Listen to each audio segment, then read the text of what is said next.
So the ARPA Institute has been working in Armenia for the past 33 years, and we actually are experts from various fields, and we try to provide guidance, planning, research, and analysis for Armenia. And we also, of course, implement various projects related to either science, technology, healthcare, innovation, and many other areas, depending on the expertise of the people involved. Right now, we have a few projects ongoing, and the most important of which, one of them is our annual invention competition for young scientists. And this year we had received 11 projects, 11 different inventions, and they have been evaluated by experts.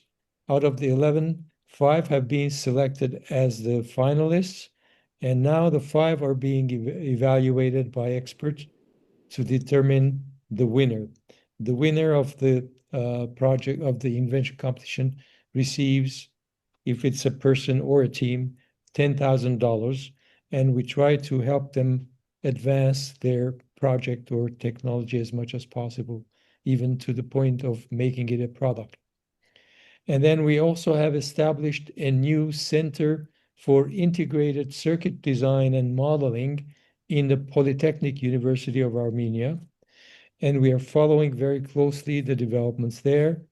It has already been it has initiated last year as a start, but now this year it's continuing, and there are more students participating. We're trying to now work with the company that has provided the software, which is Cadence Systems, and that software is an internationally recognized and used software. We're trying to teach the internationally recognized software so that large companies like NVIDIA, AMD, and others will be interested, and the university will be able to provide experts in those fields. We also have projects with various universities and institutes. Especially, we have a few projects in the Azerbaijani National Lab, where we have established the first clean room, Class 1000 clean room in the Azerbaijani National Lab. We have also provided quite a few advanced instruments so that they can do very sensitive testing related to materials or other areas. We also have a team there working on a device that is called radio frequency photomultiplier tube, which essentially is a very sensitive detector that can detect pulses like laser pulses down to a picosecond accuracy. And that is a record, actually, a world record. And now we're trying to work with the team to make it a commercially available instrument. It is applicable in diagnostics for healthcare systems, in microscopes, very advanced electronic microscopes, and many other areas. We also had a project, and we're trying to now restart it, on studying silicon chips for solar cells and increase the efficiency of these solar cells from the usually commercially available 22% or 25 up to 25% efficiency. We are trying to raise it to 55, 60%.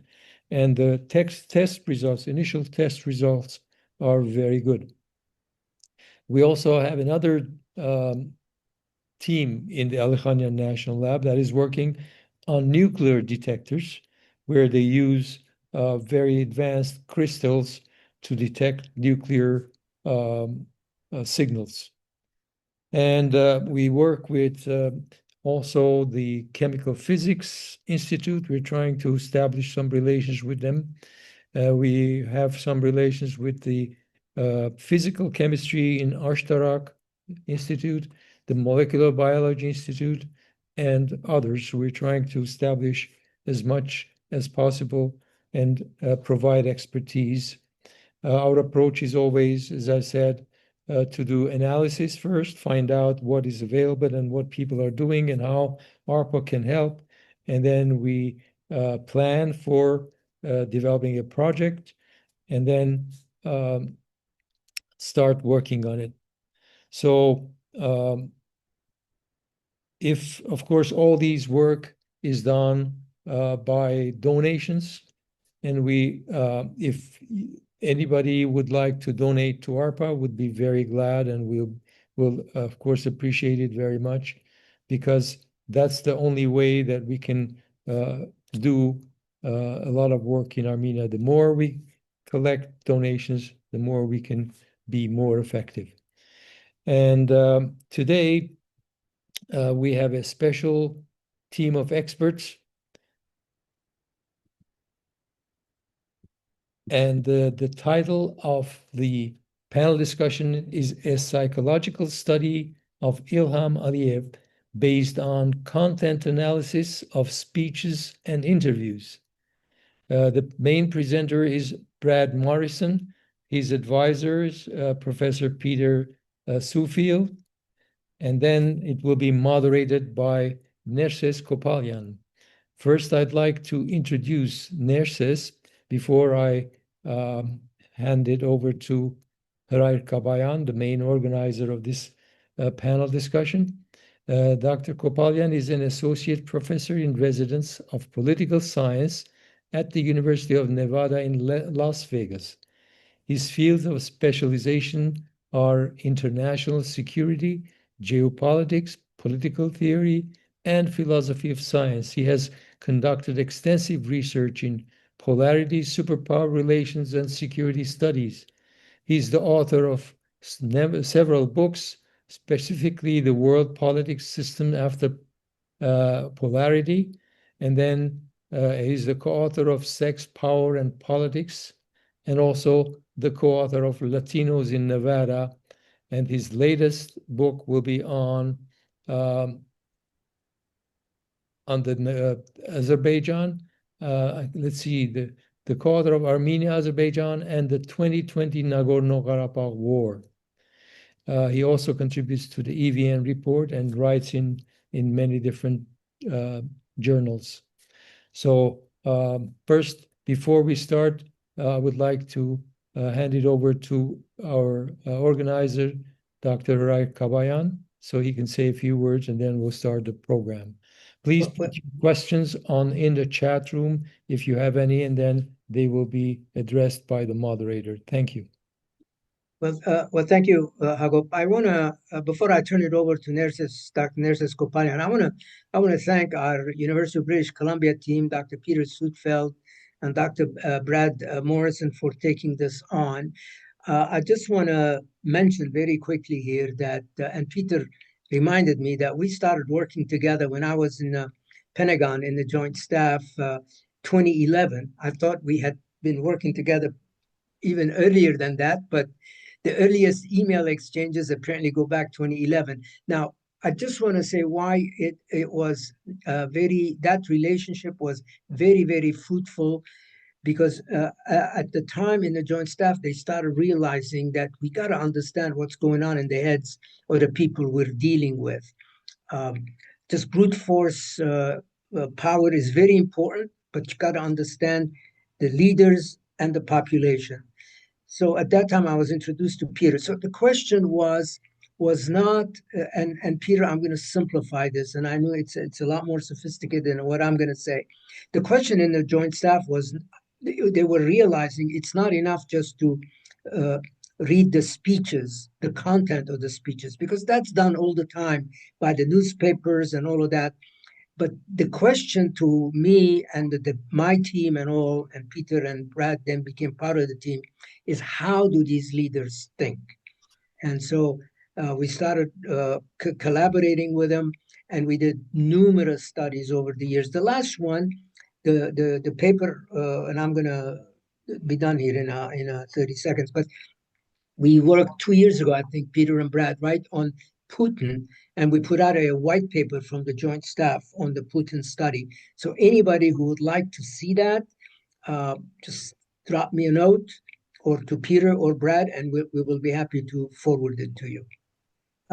So with that, I want to turn it over to Nerses. But again, I want to thank both Peter and Brad again for undertaking the study and presenting the results today. Thank you. Thank you, Harar. Appreciate this important opportunity to discuss what I consider, among other political scientists, to be groundbreaking work that's been put together for some time at the University of British Columbia. Dr. Suedfeld is sort of the trailblazer and leader of this paradigm of research in political psychology, and Dr. Morrison has done an excellent job kind of transitioning that work to the contemporary area of study that we're going to be discussing. So, as Harai noted, much of the scholarship and research on understanding political leaders, war, and conflict has revolved around traditional studies of hard power, power capacity, and institutions. The uniqueness of what's being presented here in today's discussion panel is how political psychology, and specifically the methodology of utilizing systemic content and speech analysis, offers a window into us understanding how certain leaders, specifically authoritarian leaders, operate. And we know that at University of British Columbia, they've done excellent studies on Xi Jinping of China to Putin of Russia. But there has never been any studies on small state authoritarian leaders, especially Ilham Aliyev. So in that context, this is a groundbreaking work that we're going to be discussing because in order for Armenia to enhance its security capabilities, it needs to understand how its predatory neighbor and its political leaders operate. And while I have been part of a team that has worked on rational choice modeling and engaging power symmetry and asymmetry and understanding their behavior, what this current research does is it adds another powerful layer of us being able to understand what explains and could potentially predict the behavior of certain authoritarian rulers. Now, Dr. Morrison will get into more details of the research before I hand it off to him for his PowerPoint presentation. I do want to make a few large points. We covered in this research the time period from 2003 until 2023. Basically, when Aliyev became the president of Azerbaijan, inheriting it from his father, all the way to the ethnic cleansing of Nagorno-Karabakh. From 2003 to 2015, we had what is known as a low conflict period in the research model. And then from 2015 to 2023, we had what was known as a high conflict period. This research concentrates on the high conflict period. And specifically, Dr. Morrison's work concentrates on 4 conflictual events: the 2016 4-Day War, the 2020 44-Day War, the 2022 invasion of Azerbaijan into Armenia proper, known as the Germanic invasion, and the 4th one was the 2023 assault on Nagorno-Karabakh and the ethnic cleansing of Artsakh. Now, most are familiar with these 4 events, but important here I want to touch up on is that the 4-Day War of 2016 was a very, very important precedent in us being able to understand why and how Aliyev decided to use force to escalate developments. And so utilizing the methodology that is being presented here offered us an initial window into observing this kind of behavior. And we saw all the 5 variables that Dr. Morrison is going to talk about that explains a lot of Aliyev's behavior. These 5 variables were prevalent in the 2016 4-Day War, and then they were consistently prevalent in 2020, 2022, and 2023.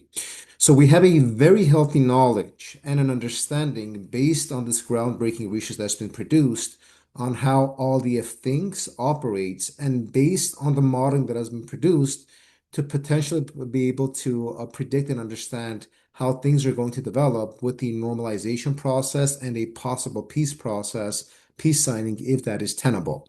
So I want to kind of provide those general contours, and I will now hand it over to Dr. Morrison to do his presentation, after which him and I will have a discussion on the specifics of the research, some interesting questions, and then I will open it up to questions from the audience.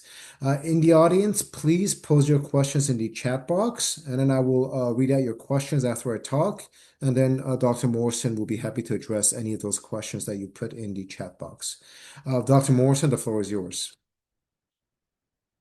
All right, thank you. Thank you all for taking time out of your Saturday to participate in this talk.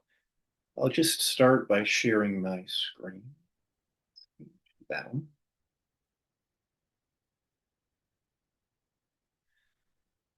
So now you should see the screen with the slides. If you don't, let me know. And throughout the talk, if I can't see if it was a live talk, I would be able to see puzzled faces in the audience. I can't in this Zoom format. So if there are questions concerning clarity, like if it's so unclear that you're not able to follow, you can unmute and ask questions. I'll retract that if we get too far behind, but questions about clarity are welcome. And let me see. Slideshow.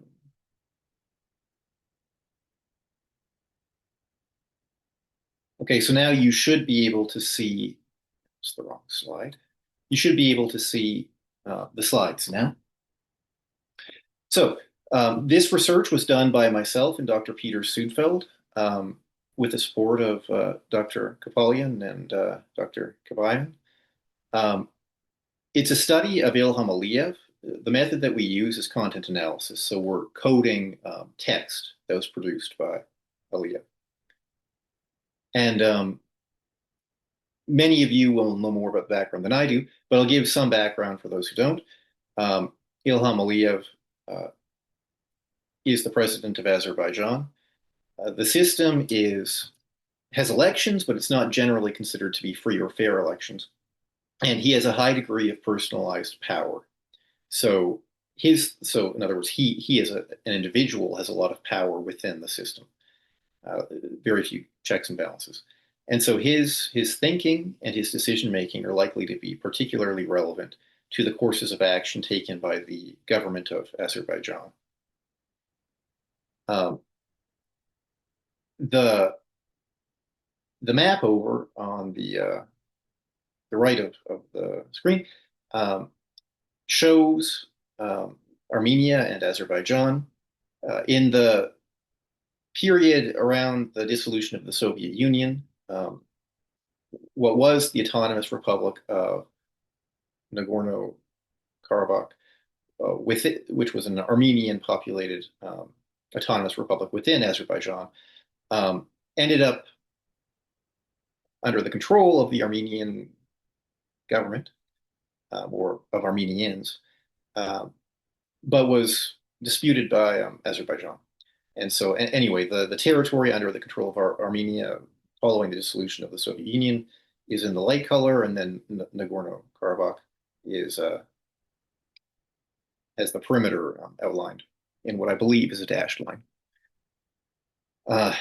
And in 2016, there was a conflict over Nagorno-Karabakh, and eventually Armenian armed forces took control of the region and ethnically cleansed the region of Armenians. Okay.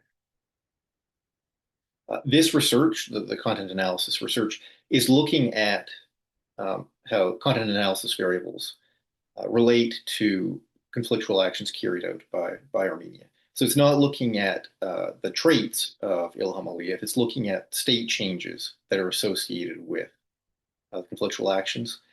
And we're not taking a definitive stance on whether these content analysis variables are representing the internal states of Aliyev or whether it's more rhetorical strategies. It could be either. I'll often refer to them as though they are the internal states, just because it's faster than saying states or rhetorical strategies. But you can keep in mind that it could be either one. So there's 4 conflictual actions that we're looking at in the study, taken by the government of Azerbaijan against Armenia or Armenians.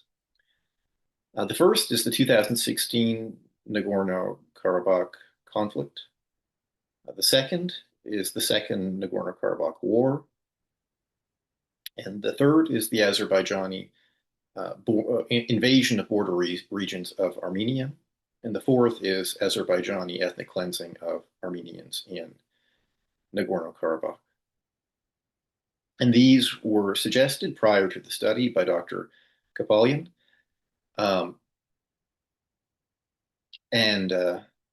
So methodologically, that's useful because it means we can't fit the sort of fit the target to where we land, so to speak. It ties the hands of the researchers in a way that makes it more rigorous. So that's useful. The variables that we code from the texts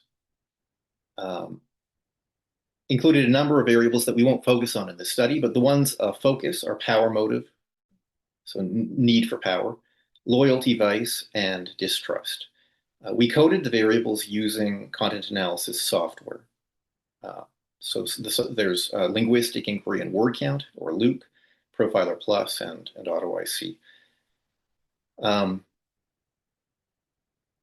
And I'll describe the variables in subsequent slides.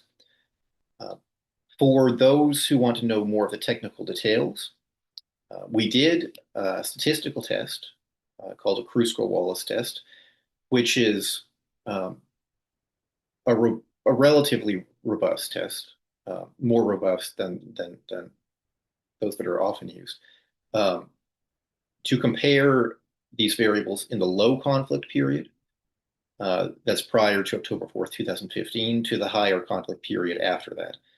And what we found is for these variables that we're focusing on, the difference was statistically significant. So there's evidence that the variables are higher in the high conflict period for the ones that we're focusing on. And the effect size, which is like a measure of, well, how large the effect is, was for all of the variables we're focusing on either medium or large. And often in psychological studies, effect sizes are small. So they are substantial effect sizes. And the variables we focus on, we also saw evidence that they change in association with the specific conflict events. So not just the broad conflict period, but specific events. So that's why we're focusing on these variables in particular. Power motive is a variable pertaining to motivation. And it's part of what are called motive imagery variables, which include three motives: achievement, affiliation, and power. And power motive is the motivation to impact other persons. So that could be fighting or killing, dominating, but it could also be something neutral, like influencing or impressing, or something positive, like rescuing other persons. So anything that has a large impact on other persons. And previous studies have found that it's associated with political violence. So if a political leader exhibits high need for power, that's often associated with a higher propensity to say, order political violence. We scored it using the need for power schema of Profiler Plus, for those of you who are interested in how it was done. So this is the result for need for power. I'm just turning on the laser pointer there. Okay. So the power motive or need for power tends to increase, or tended to increase, before or during conflictual actions. Before I go into the results, I should actually describe what the figure is showing you. The x-axis is the dates. So in 2016, we don't see 17, but 18 and so on. Sorry, the y-axis, it is the x-axis, the horizontal x-axis. The vertical or y-axis is the need for power result. Because it was coded by a machine program, it's not exactly right to say this, but it's an approximation of mentions of the motive per 1,000 words. So you could think of it that way. Each dot on the figure is the the data, the data point for a particular document.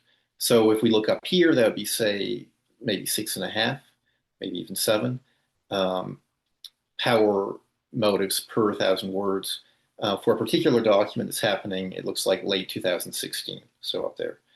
So each dot is the scores for a document.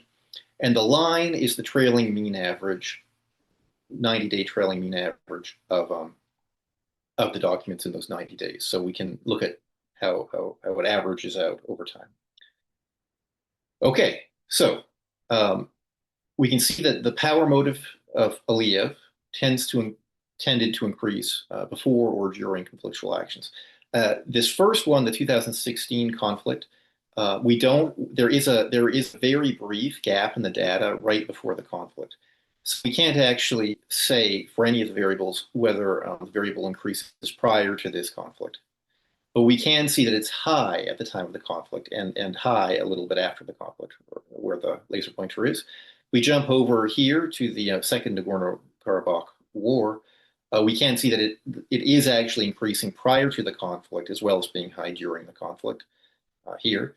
And then for the third event, the incursions into Armenia, it's not so clear. There is a local peak not long afterwards.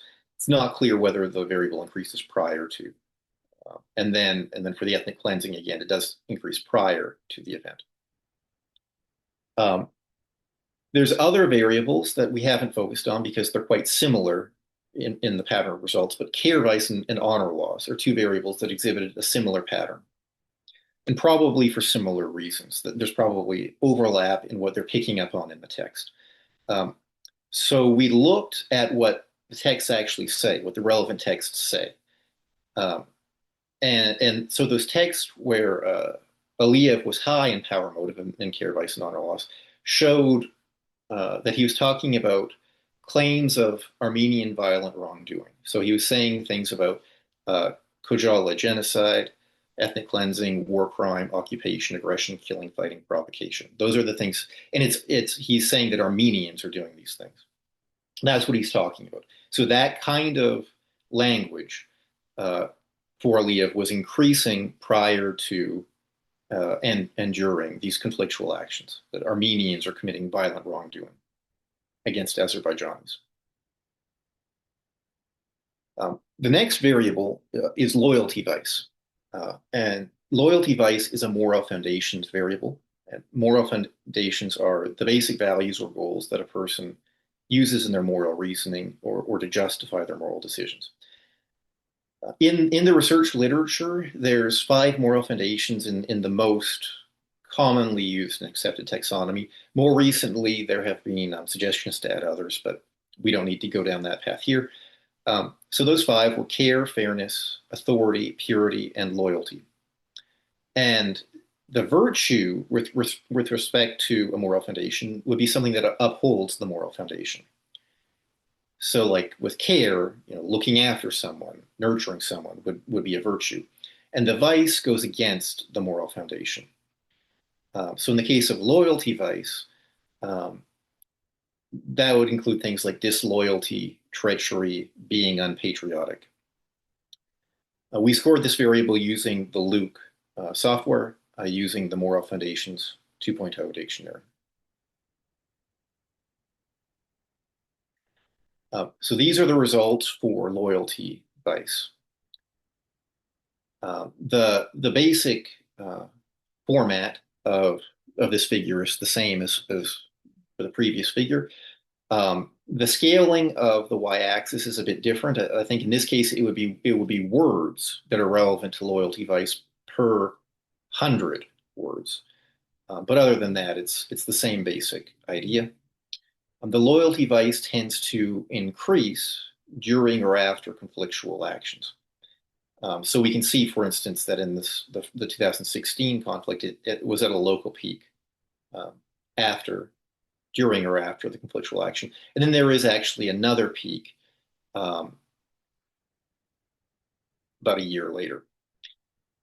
And then to make it a little bit easier to see, I'm zooming in. This is just zooming in. It's the same figure, but for a shorter period of time, focusing on the actions 2, 3, and 4.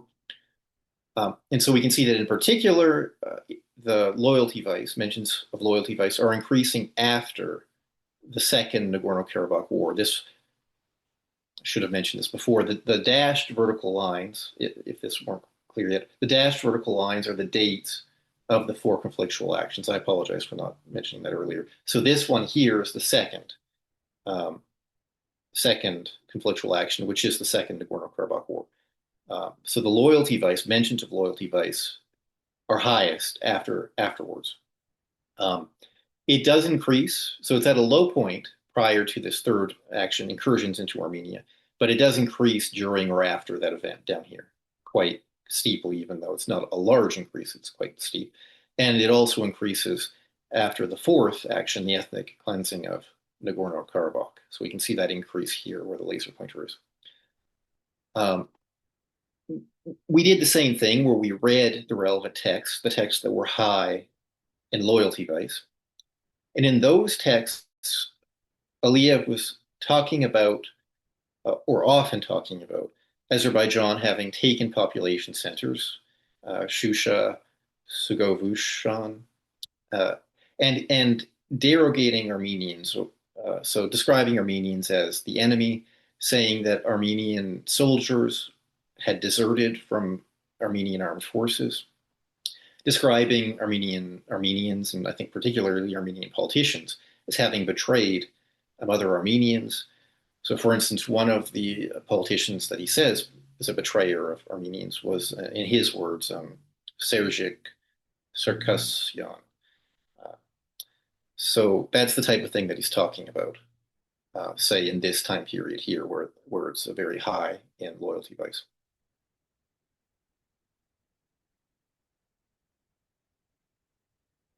The third variable is distrust. And distrust is a variable in leadership trait analysis. I won't describe all of the variables in that, but it's a suite of psychological variables that can be coded using content analysis. Distrust is characterized by feelings of doubt, wariness, suspiciousness about the motives and actions of others. And some previous research has found that it's associated with political violence. And theoretically, it makes sense that it would be, because if you distrust someone with whom you have a conflict, it makes it harder to negotiate a peaceful settlement, which would often require some degree of mutual expectation of good faith negotiations, and also that both sides would abide by any agreement. So if you distrust the other person, how can you ever come to an agreement with them? It's very difficult. We scored the variable using the LTA scheme of Profiler Plus. So here we can see the same basic figure. Now the scaling of the variable on the y-axis is the ratio of high distrust words to low distrust words. So depending on the variable, the scaling changes, but other than that, it's the same. We can see that distrust is broadly associated with conflictual actions. So if we look at these 4 dates where the dashed lines are, the vertical dashed lines, those are the dates of the 4 conflictual actions. And distrust is high. It's at a local peak around each one. So sometimes the timing can vary, but there's high levels of distrust, especially for these 3. This one, it's so low, it's hard to say, but there is a small increase in distrust during or after the third conflictual action as well. Similar to loyalty vice, it's particularly high after the second Nagorno-Karabakh war. So that's over here. So its relationship with the conflictual actions is a little bit less tight than for loyalty vice, and the temporal order is a little bit less clear than for loyalty vice, but the pattern of results looks more similar to loyalty vice than it does to the other variables. Again, we read the relevant texts where Aliyev was exhibiting high levels of distrust, and we found it was associated with words like terrorist, crime, lies, fabrication, dishonest, fascist. And these were all describing Armenians. So, for instance, in this period here, that would be the kind of thing that he's talking about. And it would overlap to a large degree with the high loyalty vice text as well.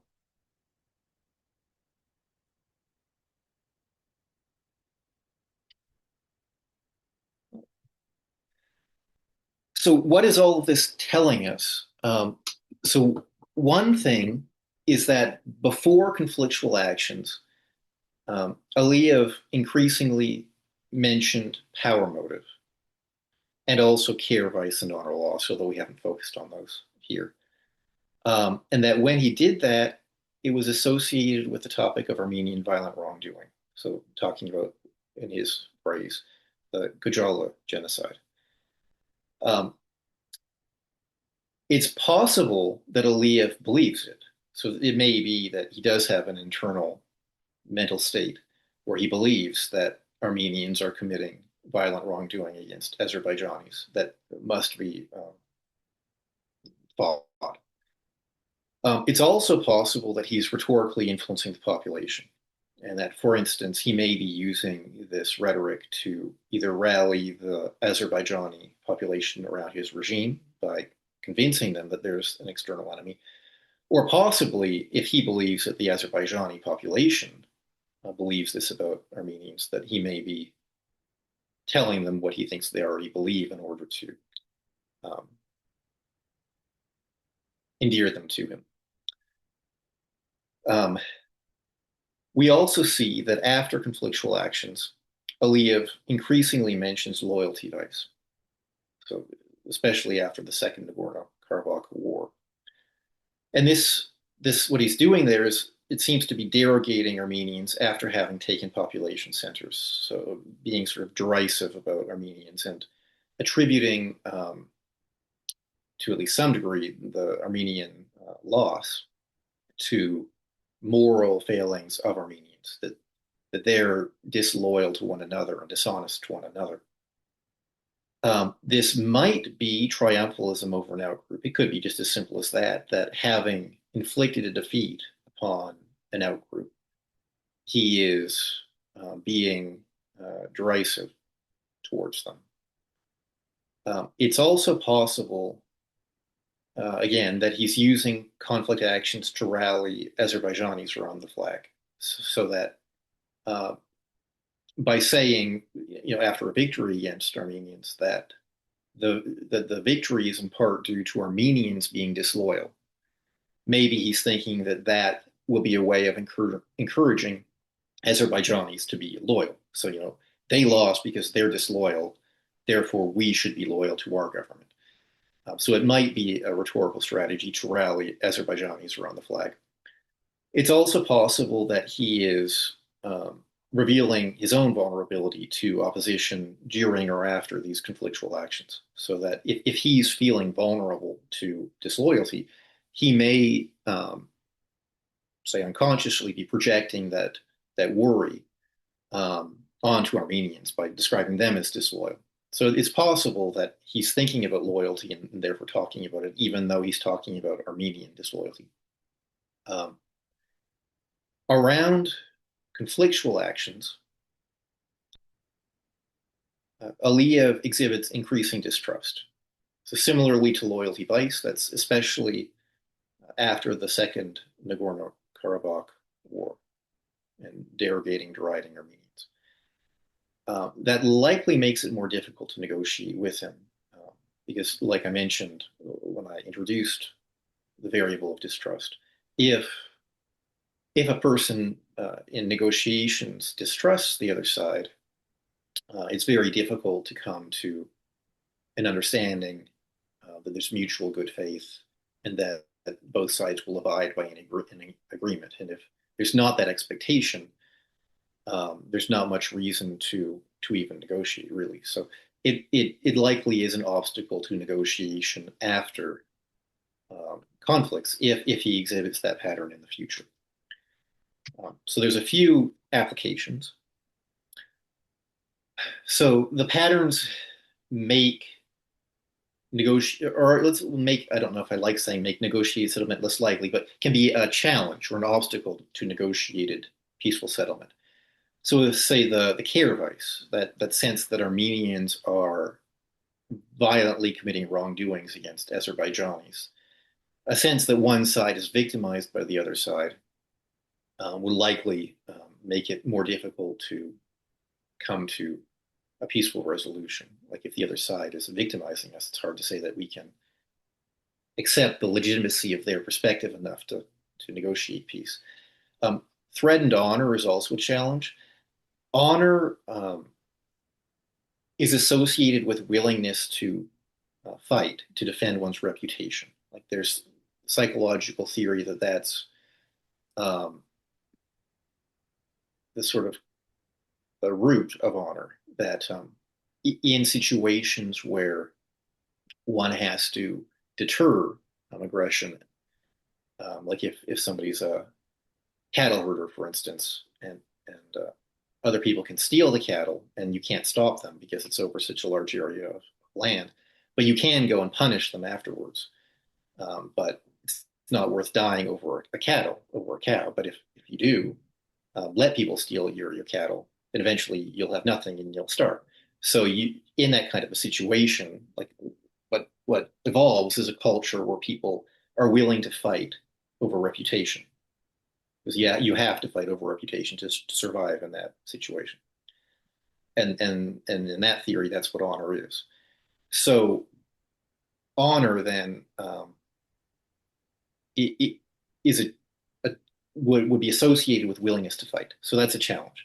And then there's literature on what's called prospect theory, which is that people tend to be willing to fight more to avoid losses or to regain something they think is lost. So again, if there's this idea of threatened honor, that they might lose honor, that's again a challenge to peaceful negotiated settlement. A need for power, that motivation to impact people, is also associated with political violence. And as I discussed, distrust is a challenge to negotiating peaceful settlement.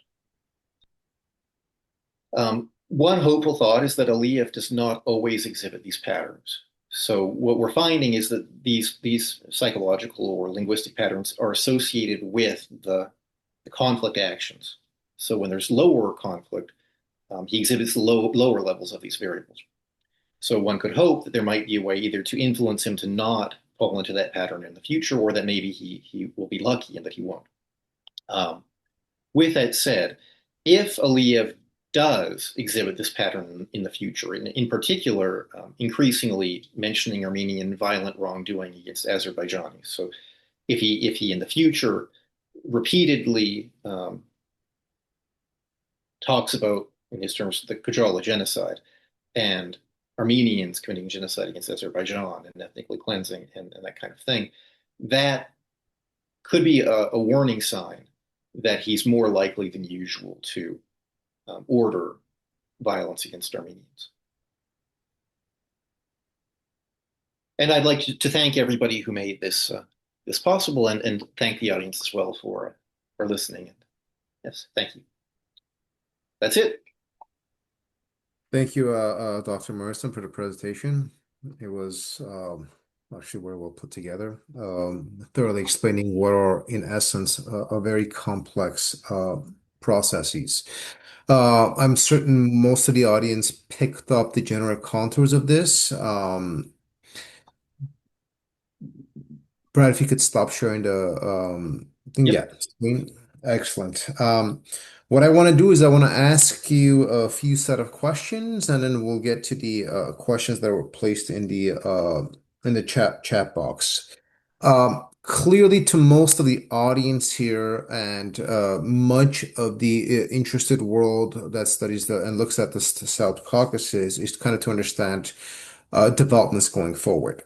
And your research does an exceptional job of showing how care vice, honor loss, and need for power increased before and or during conflict actions. And we saw these exceptionally being high in 2016 and 2020.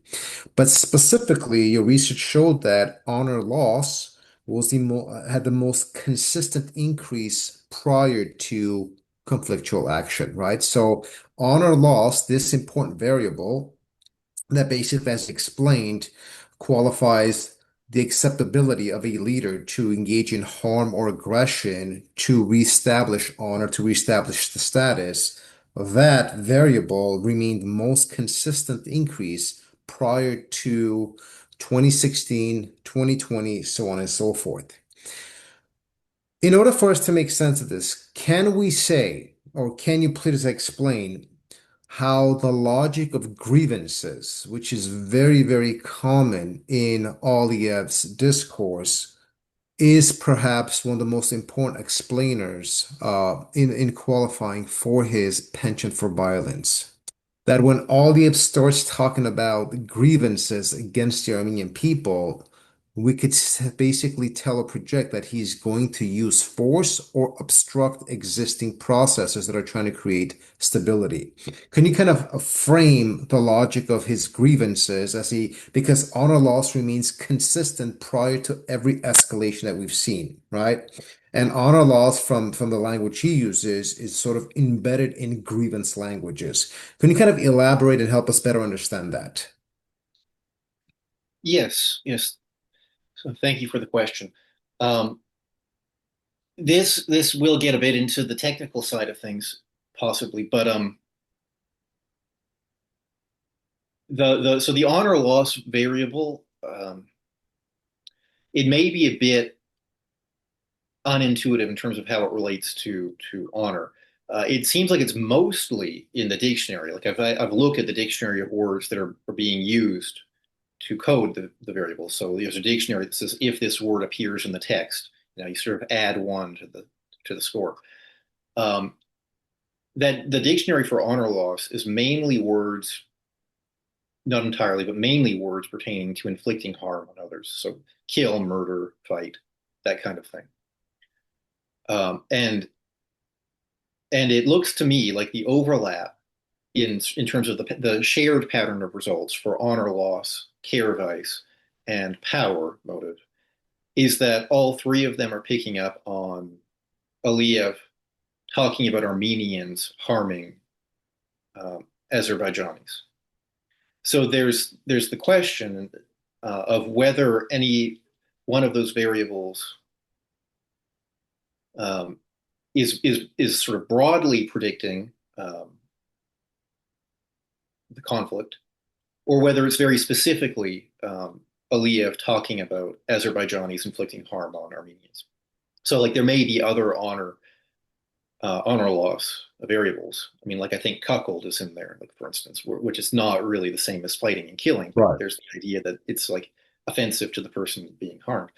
Um, Now, that variable doesn't occur in the text so far. That word, I mean, doesn't occur in Aliyev's text so far as I can tell.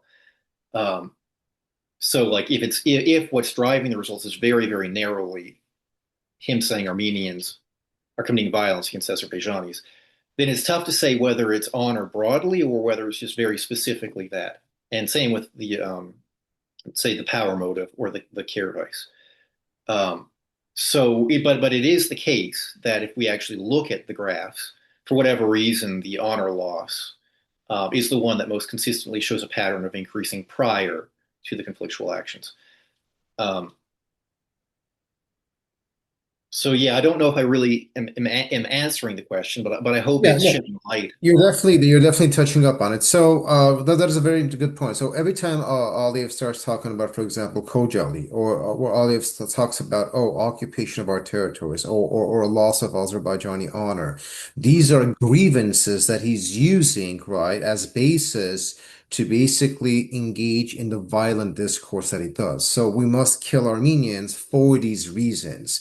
So there seems to be an interconnection between honor loss, right, and care vice and all the variables that you're talking about, because he's not, for example, saying we need to hypothetically kill Armenians because we need to regain territories. He's saying we need to kill Armenians for these grievances that I'm stating.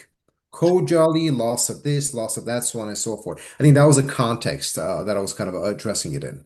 Right, or at least that's the association that we're seeing. So Right. like maybe he says we have to take the territory, But if we actually look at what's statistically associated with the conflictual actions, yes, it's him saying that Armenians are committing violence against Azerbaijanis.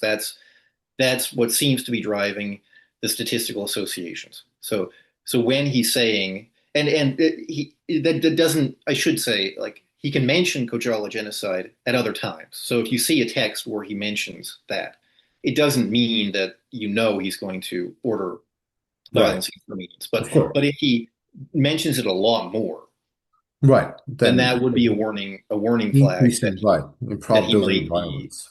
yes, he might be Excellent. more likely to engage in violence. Yeah. Yeah. Great. I will ask one more question and we'll open up a question for audiences. We saw that loyalty, vice, and distrust variables increased after conflict action. I mean, in your graph, it was very high after 2020. So this poses a question. He's pretty much won the war. He's pretty much gotten everything that is wanted, right? So why does the loyalty, vice, and the distrust variables exponentially increase, right, after victory? One of the things that I want to discuss, and this is more sort of analytical, a lot of the questions that Armenians and outside observers were asking was that you've won the war. Why are you increasing military spending? Why are you becoming more militarized? Why are you accusing Armenians of potential irredentism and aggression when you're extremely powerful and they're weaker? There's such a huge power disparity, right? So Aliyev's behavior after the war was not commensurate with the reality on the ground. You have a weaker state, you have a much stronger state, yet this very strong state kept saying, I am potentially going to be threatened by this weaker state, that this weaker state poses a threat to me. And therefore, it seems that the loyalty, vice, and the distrust variables are very high after conflict. Can we, for analytical purposes, qualify the increases of these variables as being sort of tools that Aliyev uses to justify maintaining the power asymmetry? That he uses things like Armenian irredentism or Armenia's desire to reconquer Azerbaijan, but in reality, that's not even a possibility considering the huge power disparity between the two countries. So, do you see the increasing loyalty, vice, and distrust as sort of explanatory variables in explaining continuous aggressive behavior by the victor to justify that aggressive behavior? So, like in a study like this, a non-experimental study, Right. it's always difficult, if not impossible, to infer causality. So it's possible that, I guess one question is, first of all, just whether that pattern we're seeing of loyalty vice increasing after the Second Nagorno-Karabakh War, there's a question of whether that's reflecting his internal mental state, that he actually is concerned with loyalty vice at that time, or whether it's a rhetorical strategy. So if it's a rhetorical strategy, and I hadn't thought of it in this terms, but it's possible that he's portraying Armenians as disloyal and betrayers in order to rationalize further aggression. That is possible. It's also possible, like I say, that he's revealing his own, perhaps unconsciously revealing his own worries about disloyalty, in which case perhaps he's either trying to rally Azerbaijanis around the flag, or he's worried that he might be vulnerable. Say that maybe the war is unpopular among some circles or something. My qualitative impression, and this doesn't tell us the causality really, but my qualitative impression is that it's, I don't know, derisive, belittling. Right. Like even like I don't know Armenian or Azerbaijani, but like when he's talking about Sarkisyan being a betrayer, and he uses the first name like Sergic. Yeah, that's the third president of Armenia. So that Sarkisian was president from 2008 to 2018. Right. I mean, what I'm wondering about is whether Sergic versus Serge is. Oh, Sergic is sort of the Russian utilization, a more casual sense of the term, yeah, of the name. Okay. So like anyway, the way he talks in those time periods about Armenians is yeah, like my qualitative impression is sort of almost belittling, like that Armenian soldiers desert. And so Right. it would be a bit odd to be talking about Armenians that way in order to justify, say, increasing spending on the military. Because it's almost saying they're weak because they're have these moral failings of disloyalty towards one another and dishonesty towards one another. Um, it sort of that's why I think of it as potentially being triumphalism, that it's like we beat them because they're they have They're these moral Y and failings, Z, right, right. like sort Absolutely. of belittling Right. and derisive and Yeah. Okay. Excellent. I have one more question, but I'll hold off on that. Let's get to the audience questions.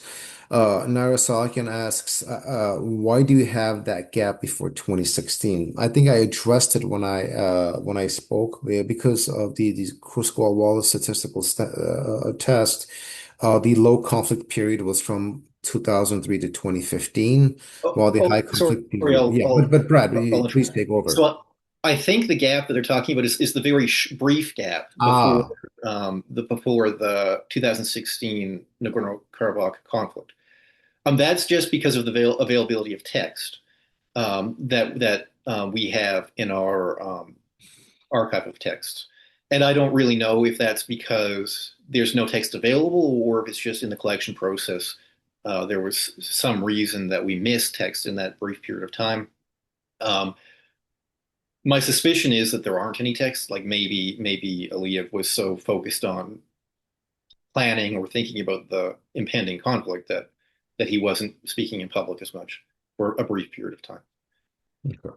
But the short answer is there were no texts to code in our archive of texts. Rafi Bakhjan here has a statement that he's asking you to confirm. So basically, he says looking at achievement, affiliation, and power as primary motives. He's noting a personal experience when he was in Shell that 15,000 employees were tested to help change the course of the company. And so it's kind of drawing an analogy. In Aliyev's case, he says, will this warn Armenia of an imminent aggression by evaluating these three motives, achievement, affiliation, power, if we see an increase of those in his speeches and narratives?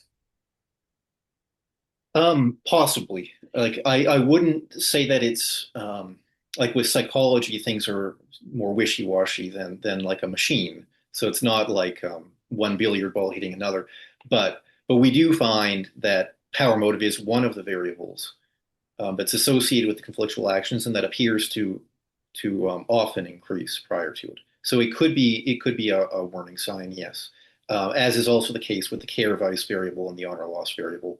And what appears to be underlying all of them is that Aliyev was talking about Azerbaijanis committing violence against, sorry, Armenians committing violence against Azerbaijanis. So yes, power motive would be one warning sign, and then specifically him talking about Armenians harming Azerbaijanis would be a warning flag. Yeah. Excellent. Well, there's another question by Sylvie Tertakian. She says, where does Azerbaijani opposition come against this repeated scenario? Let me just kind of qualify that there really isn't an opposition in Azerbaijan. It's been fully co-opted and dominated by the government. But assuming, let's say, whatever lingering, latent, or hidden opposition thinking there might be against this government, where would they fit in this discourse? Would it be part of sort of the rally around the flag posture that you had, Brad? Kind of, if you could elaborate where the his targeted domestic audience and the opposition fall into this. Okay. So I'll start by saying that my expertise is in the political psychology side of things. I'm not an area expert in Armenia or Azerbaijan. Um, and I'll also say, like, unfortunately, the results here in terms of practical applied effect may point in opposite directions in some ways. It's a frustrating thing about academics. They say one thing and the opposite. If when Aliyev is talking about loyalty vice, the reason he's doing it is that he feels vulnerable to opposition. And it could even be like a coup or something. So when we're talking about opposition, it doesn't have to be like a grassroots democratic opposition. It could be a military coup. Or an inter-elite competition, right? Inter-elite competition, for instance, or it could be grassroots, but either one. So if he's feeling vulnerable, like if he's been getting the military to do things that the military don't like, or that even just raise the power of the military relative to him, making him more vulnerable to the military taking over, then maybe he feels vulnerable and is saying, look, Armenians lost because they're disloyal. And maybe he's saying that to say, you should be loyal to me, in the military. It's possible. If that's the case, then like from an applied point of view, people who are trying to influence Aliyev to not engage in this violence might carry the strategy of trying to support opposition in some way or another, so that they would be more of a check to him during these times when he's thinking about carrying out these conflictual actions. But a problem is that the other hand might be that in general he feels like he has to bolster support for the regime and that he's using the conflict to do it. And if that's the case, then he's actually potentially less vulnerable during and after the crisis, that he's successfully rallied the Azerbaijani population around the flag. Yeah. And so it's tough to say whether supporting any kind of opposition against Aliyev would help to dissuade him from carrying out these kind of strategies. It partly, I think, depends on whether he is actually feeling vulnerable after and during the crisis, or whether it's the opposite, that he succeeded at stifling opposition. Much of the research suggests it's the opposite. And what's interesting, kind of add to what you're saying, the Azerbaijani opposition was in full support of the military campaigns against Armenia. So opposition seems to be against Aliyev's domestic repression, but in full support against all the crimes and aggression against Armenia, which is an interesting point to think. Speaking of opposition, Robert Avatisian here has an excellent question. He says, is the domestic political situation in Azerbaijan another variable that could push Aliyev to renew his negative or derogatory comments towards Armenia and Armenians in order to deflect the attention and thus justify his own crackdown on his opposition? Because this is quite common in authoritarian regimes. But in that context, how can we connect with what you're talking about, the findings, and Aliyev utilizing again things from loyalty vice to distrust to basically a care vice to justify his own crackdown on domestic opposition? So, like I had said at the beginning of the talk, we don't know with a certainty whether it's reflecting his internal cognition or whether it's strategic communication.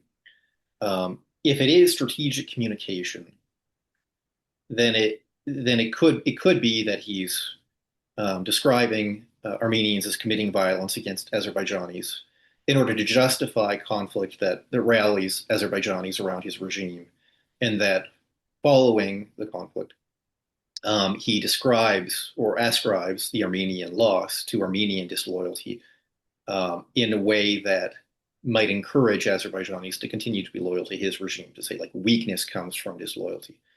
And so that's one potential causal explanation. It's not the only one, but it is one. Excellent. And then final question. This seems to be a broader observation. Huri Elysian asks, in this research project, was there collaboration with any Armenian experts or Azerbaijani experts when it comes to Armenian Azerbaijani studies? There was some with Armenian, obviously. I'm not sure if you reached out to any Azerbaijanis, but that's a complication in itself. But the question kind of tries to from what I understand, expand into broader psychology, developmental psychological studies, as opposed to specifically what your paradigm does. But it's a very interesting question to consider. Perhaps you could tie it into other research that you are familiar with. And it says, have you studied Aliyev's character since early childhood? And the logic is that, in Azerbaijan, from fifth grade, from kindergarten early on, they're exposed to books and literature and content that's basically Armenophobic and demonizes Armenians.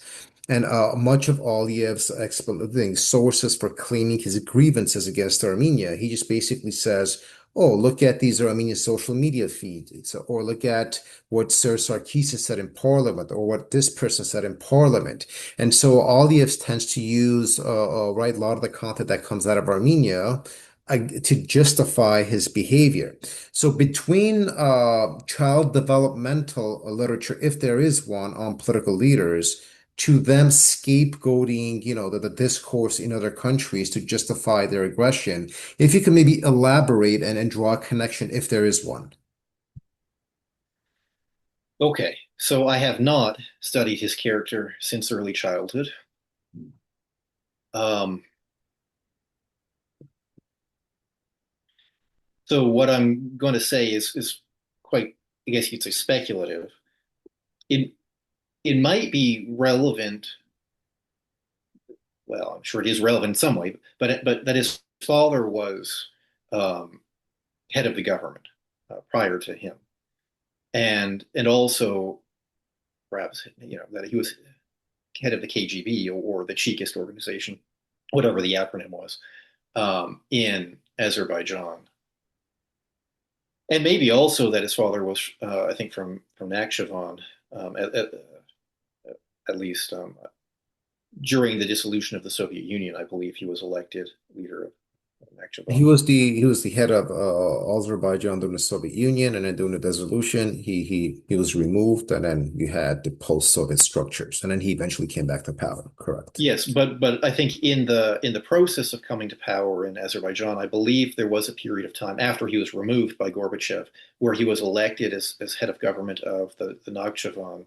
Um, Nakhichevan was a region of Soviet Azerbaijan, which is where their family is from, and he was head of that initially. Yes. yeah. So I mean, I'm just like, because of its geographic position and demographic history, it might be particularly salient for his family, that the conflict with Armenia, or the sense of like that Azerbaijan um, as like a drive to say. It's difficult for me to phrase, but being from that region and being like a head of government from that region and coming to power um, by being elected in that region and then expanding to the rest of Azerbaijan might be relevant to using the conflict with Armenians strategically. So there's that sort of background where the family comes from and owes their rise to power after the dissolution of the Soviet Union to a region of Azerbaijan that might be particularly, in say their viewpoint, um, vulnerable to or feel particularly salient about conflict with Armenia. So I think the family background is relevant, perhaps more so than how the average Azerbaijani child is raised in the textbooks that the average Azerbaijani child is exposed to. I think more relevant might be the family background. Excellent. I will ask my own follow-up question, which is actually connected to what you discussed, and then we'll wrap it up, and I'll pass it over to Jacob. In the paper in your presentation, you noted the variable need for achievement. It's an important mode of imagery variable, and it kind of connects to what you were just discussing, because the general perspective is that Ilham Aliyev, because of his father's legacy and because his father lost the First Karabakh War, he had this cheap chip on his shoulder that he had to basically remedy the failures of his father, and that in that context, a lot of what we are seeing is an attempt to basically reconsolidate his father's image and glory, among other things. And the need for achievement variable very interestingly kind of fits into that. If you can very quickly explain what this variable entails and why in the findings it was actually not as strong as need for power and the other variables. Okay. So need for achievement pertains to like motivation to excellence. So it doesn't need to impact other persons like power. That's one of the important differences. So you could want to do an excellent job, say make an excellent statue or vase or anything really. And it doesn't matter whether for it to be coded for achievement, whether it impresses anybody else, as long as you consider the work to be excellent. So it's about success, winning, improvement, excellence. And that there has been research that's found that that it can be associated with economic growth. So if people in the culture are particularly motivated by just be doing excellently, that it makes sense that that would be associated with success in the economy over a broad period of time. Now turning to Aliyev. So one thing to keep in mind is this research is not about his traits. It's about state changes that are associated with conflict. Right. So we're not saying that the power motive is more relevant than the achievement motive in terms of understanding him as a person. We're talking about the power motives changes more consistently in association with the conflictual actions. The achievement motive did change in association with the conflictual actions and the broader conflictual period.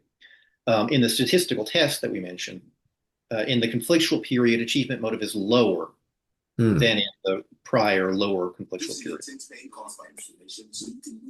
So with the variables that we've talked about in this presentation, the other variables are higher, but achievement motive is lower. Sorry, Brad, excuse me. Whoever has their phone on, please mute it. It's disrupting the presentation. The phone, please touch says everything. It says, I see you. I feel you. Brad, please continue. Sure. We didn't. So it was statistically significantly lower.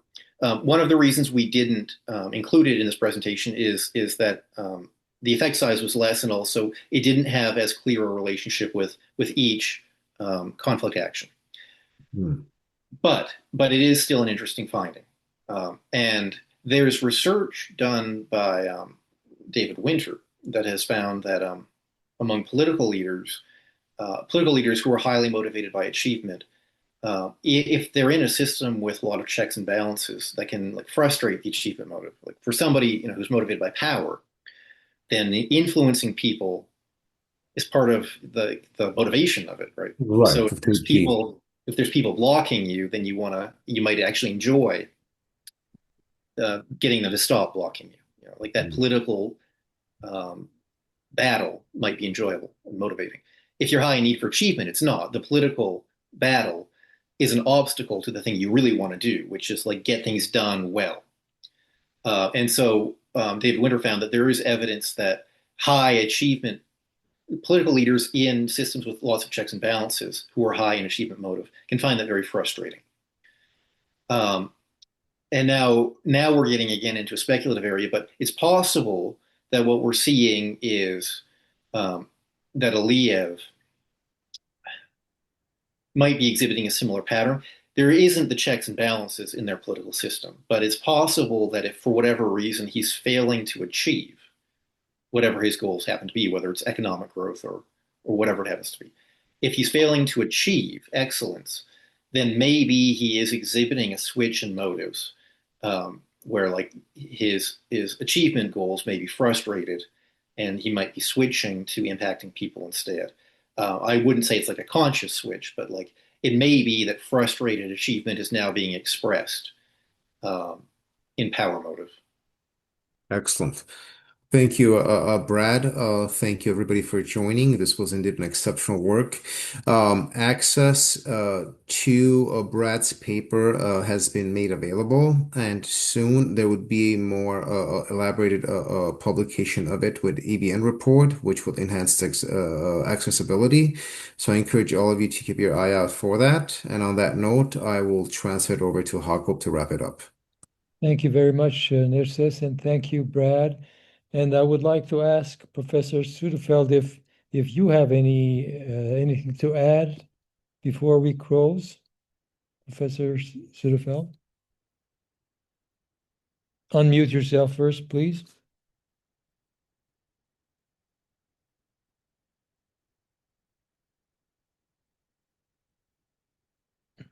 Peter, you turned off the video. There you go.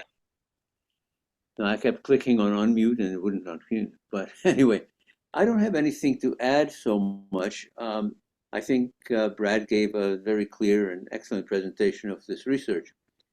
However, that's not really however. But anyway, we have done research, some of it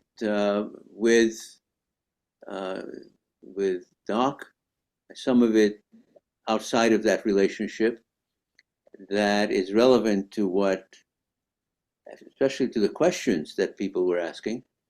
And I will discuss with Brad about sending some of the information that we've collected in other venues that are relevant to some of the questions that were raised and also to some of the aspects of this study. But I think he gave a very good presentation of what we did and answered the questions fine, and I don't think I need to intervene any further in this. Thank you, Brad. Well, thank you very much, Professor, and thank you everybody for joining us. We have another panel discussion on November 23 at 9 a.m. Pacific time. It is about genomics and artificial intelligence applications on projects in Armenia. Special panelists are Christine Margaryan, who has been studying grapes in indigenous grapes of Armenia, and she has found something around 200 types or sorts of grapes that she considers as belonging to Armenia. And also Lilith Nersisyan, who has actually who was one of the winners of our invention competition, and now she has established a new bioinformatics company, actually, startup essentially, and she's doing a lot of work in the area of genomics. And Chinar Movsisyan, who is also a biotechnologist, but also a artificial intelligence expert. So she will talk about how artificial intelligence now is taking more effect on both drug discovery and many others. And also there will be Dr. Zakarian, Hovagim Zakarian, who is actually working on this drug discovery using artificial intelligence. So you are all invited, November 23 at 9 a.m. And thank you so much for participating. We will see you hopefully on November 23. Goodbye for now. Yeah, Peter and Brad, Doc here, I want to thank you. Appreciate all the work you did on this effort. Thank you very much. Thank you.